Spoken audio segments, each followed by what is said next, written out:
Hi, welcome to a fireside chat with North Tyneside Council. My name's Thomas Massey. I'm one of the customer success managers here at AccessPay, and I've brought along Helen Goulding, who works with North Tyneside Council and has been really influential in implementing the AccessPay system.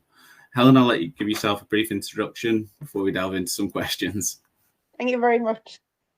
I'm Helen Goulding. I work for North Tyneside Council's digital services. I've worked for North Tyneside Council for quite some time. The last 25 years. So I've got a few stories to tell and a little bit of experience behind us. So hopefully that's been positive towards this project of getting AccessPay up and running. So that's great. Thank you, Helen. So you've been described as sort of the person who knows everything around BACS payment systems in North Tyneside Council. Just wondering if you could tell us a little bit about your role, sort of how you became so involved in the council's payments, and really a subject matter around North Tyneside Council payment system as well. Well, because I started so long ago, my first job was actually inputting people's direct debit details and sorting payment arrangements out for customers.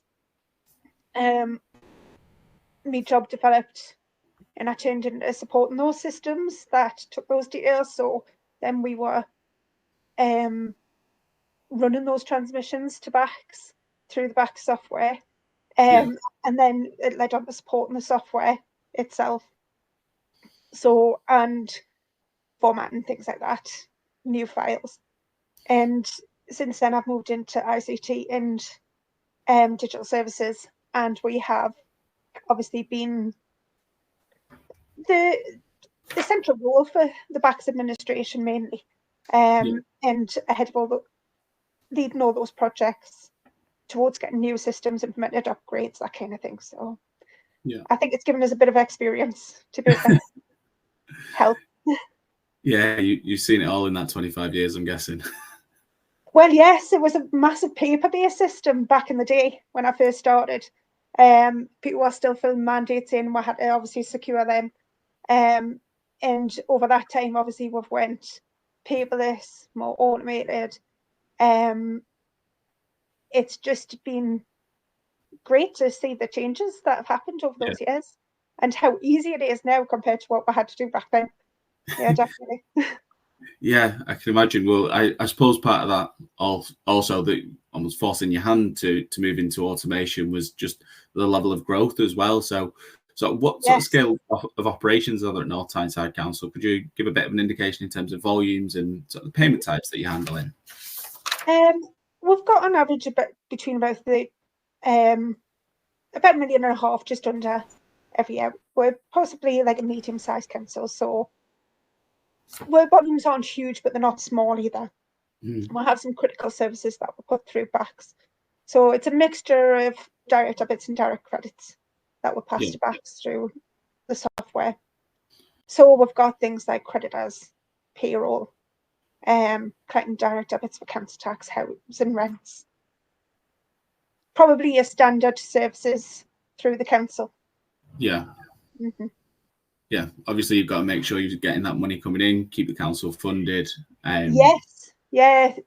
Obviously, it's probably not at the top of everybody's wish list to pay their council tax, but yeah, it's important that we obviously get that money in the right date, and the right information's going out so we can collect direct debits, and that the information's accurate first time as well. Definitely keeping those rejections down. Yeah.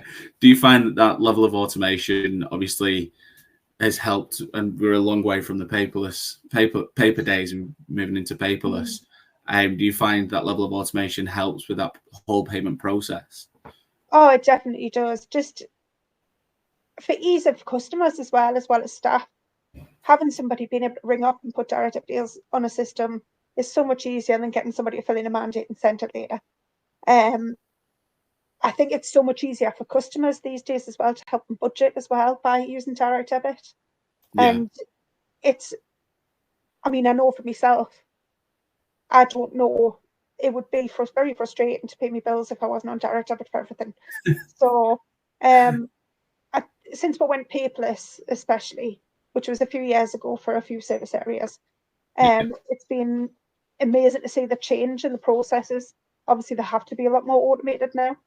Because when we started paperless, you couldn't, obviously, some of the BACS rules are that you had to automate them into the other systems when you collected them. So they had to be done electronically and not manually. So it's been fantastic to see some of the paperwork disappear and to see the changes that we've made to people's processes as well. It's fantastic. If we look at what the processes were back then, the amount of time people probably save now doing their job, which is all better for the customer at the end of the day. Yeah, absolutely. So that level of automation that you mentioned, was that sort of the key reasons that brought you to look at changing your back system? And if so, what challenges did that create off the back of it? Well, a few reasons for changing our back system, but yeah, definitely there's when we went out to the market where we met yourselves, the automation was part of the requirements, the mandatory requirements that we were looking for. We didn't want to take a step backwards. We wanted to drive this forward. Over the next few years, we're hoping to expand the direct debit offering to customers across the service areas and not just the standard ones that we currently use. We want to be able to offer it to some of those smaller service areas that can't maybe not be able to manage their own service user number with the systems that they've got, and be able to just really give customers the options as well to, if they're paying North Tyneside Council, have everything coming out on the same date. Yeah. And that would make their budgeting so much easier as well.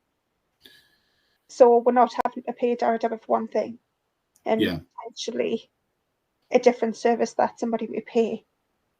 They're paying a different method. So it's important for us to standardise across the council because it is a much better customer experience for our taxpayers. Yeah, I guess that's sort of the key focus is looking at the end user and ultimately the client and what you can do to support them in the best possible way. So when you were looking at changing your solution, sort of, and you realised you could take a lot of control over it, what were sort of key priorities that you were looking at? Was it very much end user? Was it council as well? You know, your own staff? It's a bit of everybody, isn't it? I mean, I suppose from a council perspective, even the tender process, it's all about getting the best value we can and then all the contracts with all the suppliers. And obviously when we're going out to market, we need to make sure the requirements for security are there. We're looking for things like ISO compliance, obviously compliance with GDPR. And obviously the banking requirements for BACS. So it's really important for us to, I suppose as well, go to BACS and have a look at, obviously we're on the approved software list, and for some of the functions that we do, there's a very limited amount of suppliers as well. But obviously AccessPay ticked all those boxes that of the requirements that would put out on the tender requirements. So yeah. Yeah, I'm glad to hear that we could obviously meet those requirements.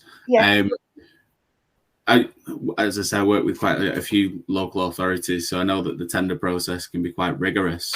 What is it that made AccessPay stand out amongst other alternatives that were on the market? I think obviously when we were looking at the tender process, were requirements that went out, and we met your project manager who was absolutely fantastic and walked us through everything.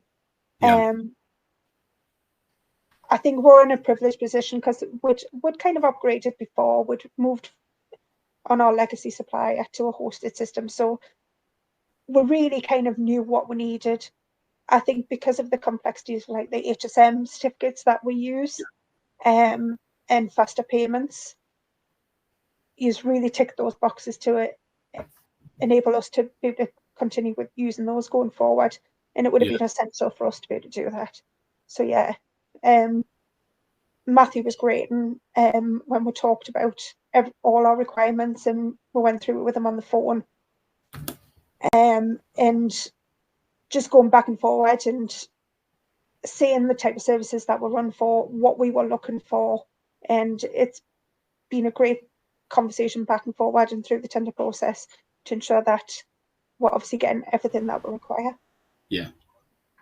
Just to make it positive for the customers and the users. Mm-hmm.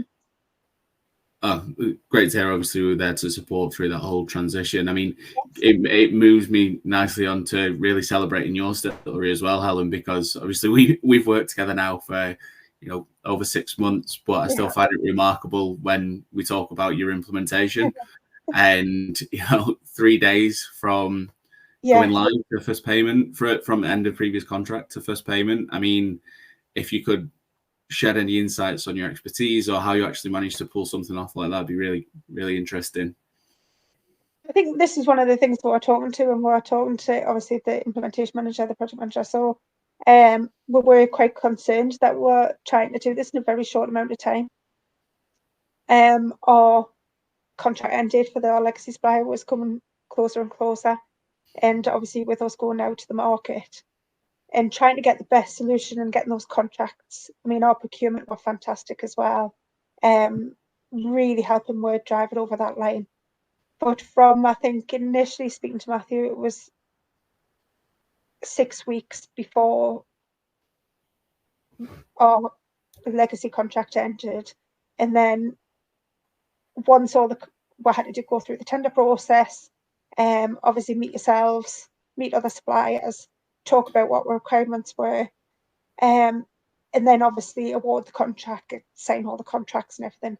So by the time I was actually introduced to your implementation team, it was 3 days before it went live. So that was the first time I'd actually seen the software and been given the link and the password for the first time. So it obviously, I may have been a little stressed. With 3 days to go. I mean, I'm saying that we had our project included a bureau just in case we couldn't drive it over the line. But thankfully, we managed to get up and running in 3 days. I mean, during the initial phases of talking to your project team, they had specified they've got people up and running in like 10 or 14 days. If everybody had the work together. And but I think obviously 3 days, I think that's obviously it was phenomenal. I can't believe that we got live in that time. And with HSM certificates live, which was definitely icing on the cake. Definitely. Mm-hmm. I mean, as I sort of touched on, I work with quite a few local authorities and governing bodies, so I know the complexities of getting those approvals and the hurdles that you have to jump. So what did you look at in terms of navigating those to get yourself in a position to be able to, get that really fast start on an implementation? I think we're lucky that I'd been through the process a few times before with upgrades and things, but so I knew what information that I'd had to do in the past and what information I would have to provide. So literally before the contracts were signed, I had my list of users, I had all my roles ready, I had copies of all the file formats, we'd done an evaluation of all our HSM cards to make sure that people had those and we had the right numbers in case we didn't have our HSM certificates for the day, which I, to be honest, I never thought we would. But I'd also contacted the bank, got all the paperwork for our HSM certificates, and obviously to update our service user numbers with a new application ID. So I'd kind of started all that work. So I was just waiting for the contract to be awarded so I could get those details to send them off to the bank. Yeah. So when I was talking to Matthew, he said, "Oh, we really need this this amount of detail to be able to get you up and running as quickly as possible." Literally the day the contracts were signed, he had it all in his inbox. He had absolutely everything he could possibly need. And I went, "I've sent you this, I've sent you that. I've applied for HSM certificates. I've contacted the bank and send us your SFTP number and I'll get it added to, SFP number, and I'll get it added to our service user numbers." And the turnaround, I mean, the bank were fantastic, yourselves were Yeah. fantastic. And we just managed to get it done in a really short amount of time. But I think it was obviously knowing what I needed. I knew what I needed to do to get over the line. I knew Yeah. what information I needed. And I think that's for other councils coming on board. I think it's listen to your project manager. They will tell you everything that you need to have. I was in a unique position where I had already done it before, so I was already ahead of the game, but Matthew was fantastic. He told you everything that the implementation team would need to be able to get up and running as quickly as possible. It's just about having that data ready. Yeah. Yeah, I mean, obviously we try and set our customers up as best we can to get implementation going as soon as possible. You touched on a couple of things there, Helen, that if you wouldn't mind just going over again. So you mentioned obviously the reliance, well, not reliance, but the importance, should we say, of HSM certificates and SFTP. Is that from sort of a security perspective? I know a lot of local authorities very data driven and there's a lot of data protection regulations in place. You know, how does AccessPay sort of fit into that level of security? I mean, obviously the HSM certificates are essential for any automated process, and that's important to be able to keep the segregation of duties and obviously the data integrity as well. So when we're going through the process of uploading files, the last thing we want is people to be able to see them and touch them. The first time they should see them coming out of the originating system is when they're actually imported in. So that's one of our goals as well, just to make sure that automation happens. Definitely from a security point of view, our compliance to we really take our compliance to GDPR. Obviously, I'm not sure you're aware of all the security questions that we did ask as part of the tender process. We had quite a few. And obviously we're ensuring that yourselves take security as seriously as we do as well. We have a lot of customer data and it's really important for us to ensure that's protected in the transmission. Yeah, I think that's one of the key drivers. Obviously, when we do our finance trend surveys and get customer feedback, a lot is based around efficiencies, automation, and security. So, as I say, we're ticking these we're trying to tick these boxes for as many customers as possible. And obviously, you're a real life instance. I mean, we really want to add value to the process as well. And where there is a manual part of the process that doesn't add any value to the end goal, we're really looking to remove those as much as possible. All those manual processes, just because they're not adding anything for the customer, they're not adding anything for the user. Obviously, we do have segregation for transmissions, and those manual tasks are essential to our processes, but we do want to keep them to a minimum. Yeah. Because it is more cost effective going forward and it makes a much better process for the users. Yeah, absolutely. So is that something that you've seen in terms of an improvement to your payment process since implementing AccessPay? Yeah, we're always looking to do more. We're always looking to automate as much as what we possibly can. We know we have the tools in AccessPay to be able to do that, and where it's appropriate, without a shadow of a doubt, we will automate it. We want to add value to that process. We want to add efficiencies to that process, just where it adds value. Definitely. Yeah. So as I say, working with customers in similar positions that drive to efficiency and the unfortunate burden of additional costs and cost saving exercises that I know you have to go through. How does AccessPay sort of fit into that? Obviously, we know around direct debits and trying to move away from the more manual payment types. Is that something that you feel AccessPay has really been able to assist with and look to help you build for the next sort of 5-10 years? Oh, definitely. Just before Christmas, we've been looking at all our payment methods. We've written a payment strategy for North Tyneside Council, that really shows the service areas how they can improve the payment journey for their customers, not only because it's more efficient, it saves North Tyneside Council money in their budgets, because obviously the cost between a cash transaction and direct debit is huge. It will make such a huge difference to their own budgets as well, and allow them to drive their efficiencies forward. We really are looking at how we can make improvements for the customer, and it's all very customer led.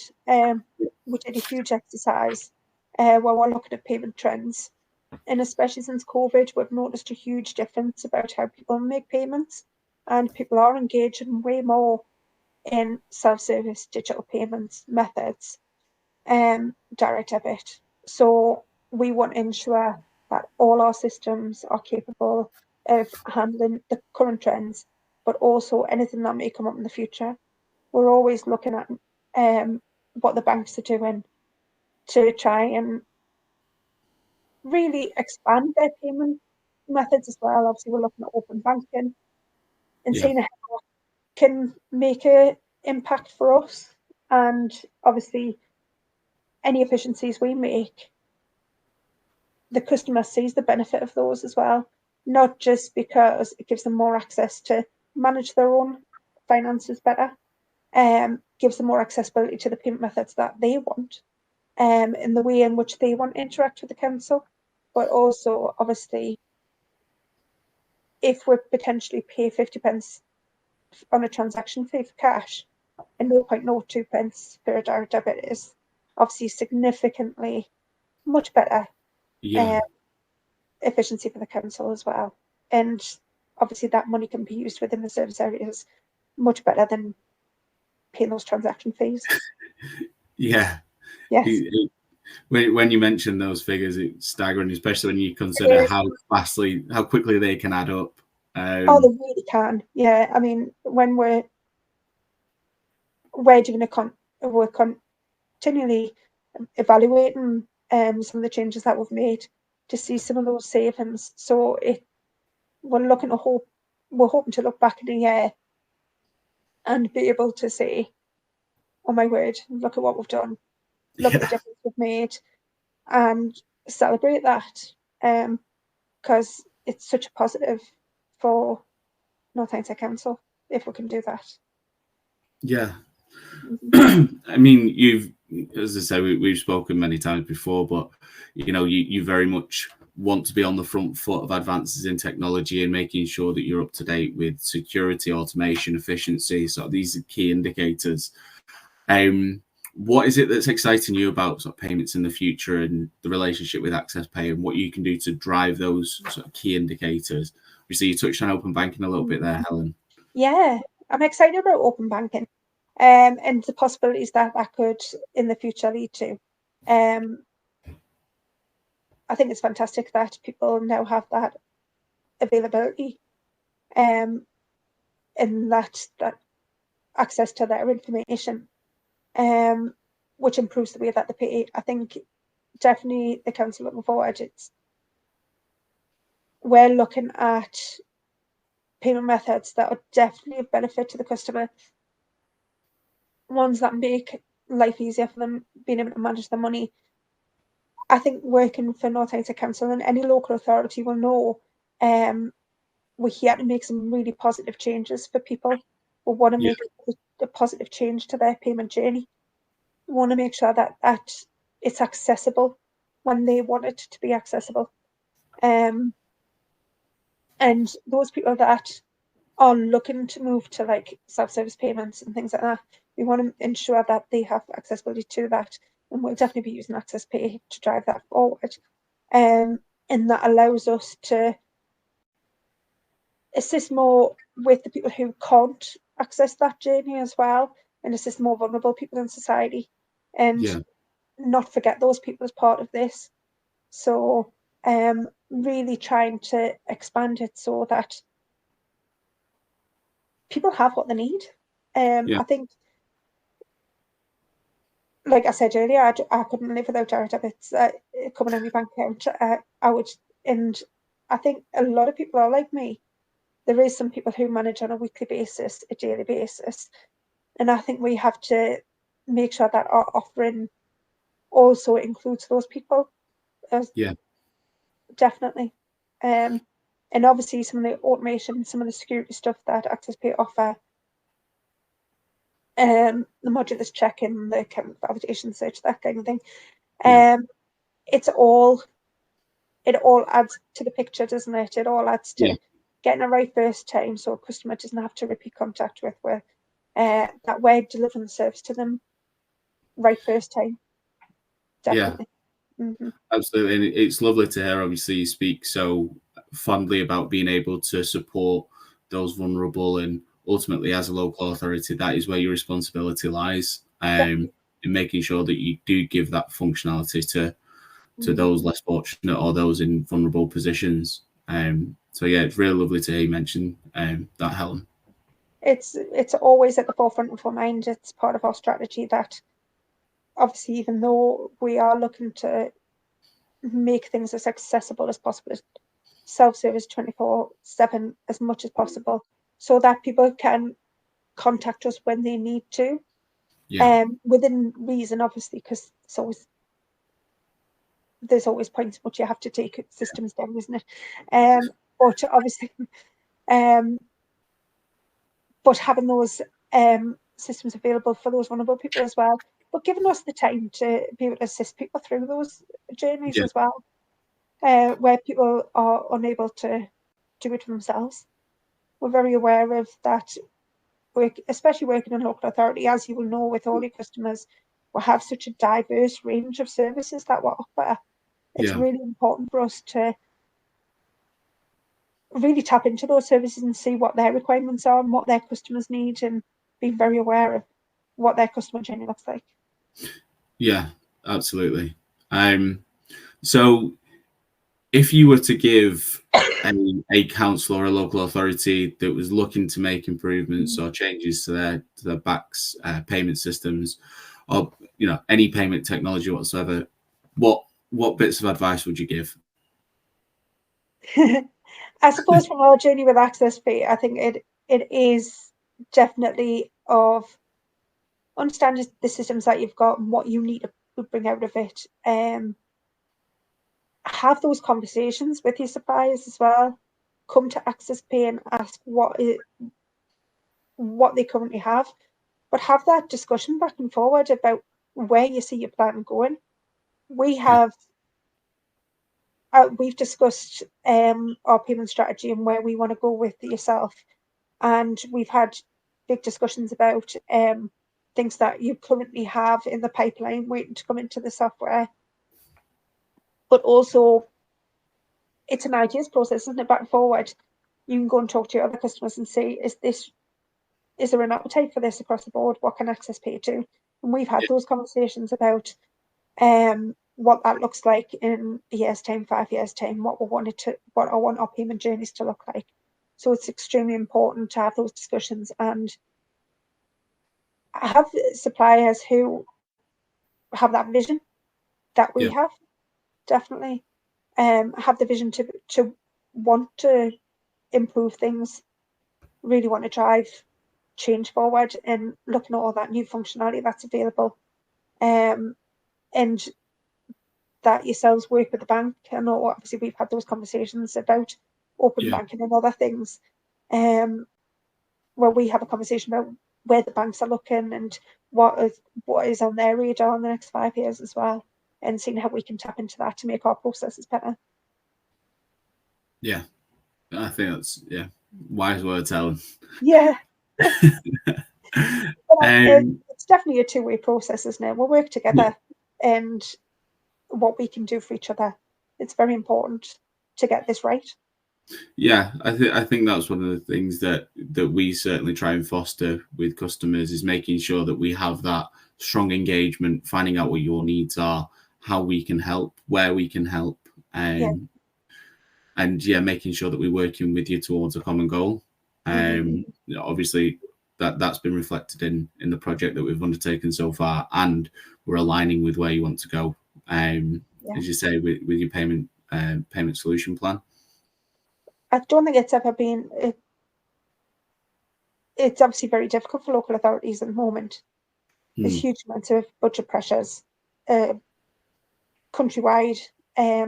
So it's important to be able to tap into these technologies that do make those efficiency savings to allow us to really focus our attention elsewhere, where it's needed, as opposed to some of the manual processes that we've got, and just to make things better for the customer. That's what we're here for. To make life better for everybody. Yeah.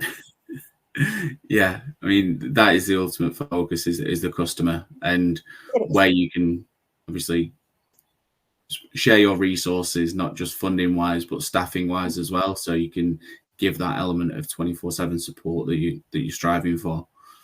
Definitely, as much as possible. Yeah. Yes. The odd occasion where we've got to take a system down. You have to back up every now and then. Yeah, you'll be well aware with your role. I mean, that's one of the most important things that we're looking for now, system availability as well. Yeah. Just to ensure that 24/7, because it fits in with our strategy going forward. Yeah.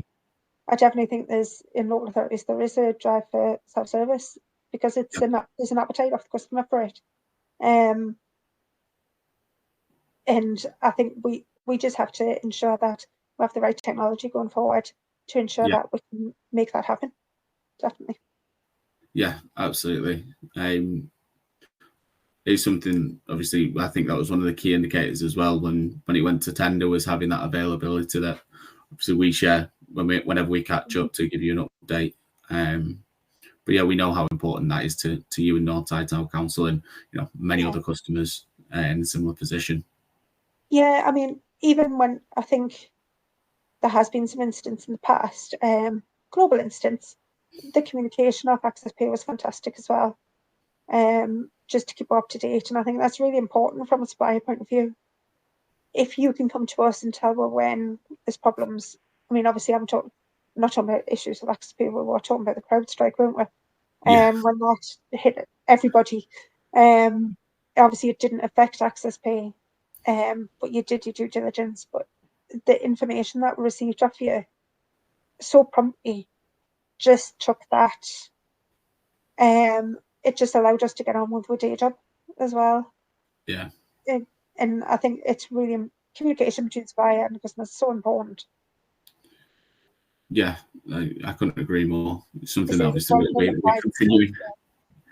Yes, it's something we'll continue as long as there isn't another CrowdStrike incident. I think we'll all be okay. Yes. But no, the communication around that was really good. Amazing. It was great that we didn't have to come and ask, but we were told initially. So I know obviously a lot of local authorities were trying to find out information quite quickly that morning. And it was just nice because I was able to go, right, have I got my email? I'm happy. It's and obviously just double checking everything that. Yeah. Because obviously when it comes to issues like that, it's important for us from a business continuity. Yeah. Especially some of our files. I mean, we're dealing with files with people with vulnerable payments going forward. So it was important for us from an availability perspective to have that information quite quickly. And you definitely did that. So thank you, Helen. So just before we leave, are there any closing comments? Is there anything else that you'd like to sort of talk about your journey, or feel that would be really beneficial to someone out there who's looking at making a change? I think if you're looking to make a change to any of your systems, but especially your back system, talk to your suppliers. Yeah. Obviously, we contacted yourselves and other people in the market before we went to tender as well, just to discuss some of our requirements, just to make sure that what we're reading on the internet was right, kind of thing. But it was about having that two-way conversation and saying, this is what's important to us. Yeah. What can you do for it? Look at where your plans are going. Look at where you want to be in 5 years' time. Look at what that journey looks like. and making sure you get the right product for what you need. I think going forward in local authorities, there'll definitely be an emphasis on automation and availability. So those things are very important. It's just about making sure that you have what you need to fulfill your strategies, and be prepared if you're going to jump systems and move to a new supplier. Just make sure you have all the information that you require. Yeah. To be able to do it as effectively and efficiently as possible. But your project manager will tell you everything that you need to know. It is definitely a conversation that you need to have with a project manager, just to say, this is what we want. How can we make this happen? Mm-hmm. Brilliant. Yeah, well, it was lovely catching up with you again, Helen. Yes. Obviously, it's fantastic that we get to hear your story. Thank you. And yes, I will be speaking to you soon on our next service review, I'm sure. Yes, it shouldn't be long. Yes, I'm hoping that no other local authority needs to do this in 3 days, but obviously, if you ever do need to do it in 3 days, just be aware that it is possible. We'll see if we can hire you out, Helen. Just I'll come and give some consultancy, shall we? Yeah. I'm sure they'd be eager to hear. Yeah. But no, it was a great journey. But thank you very much, Tom. No problem. See you soon.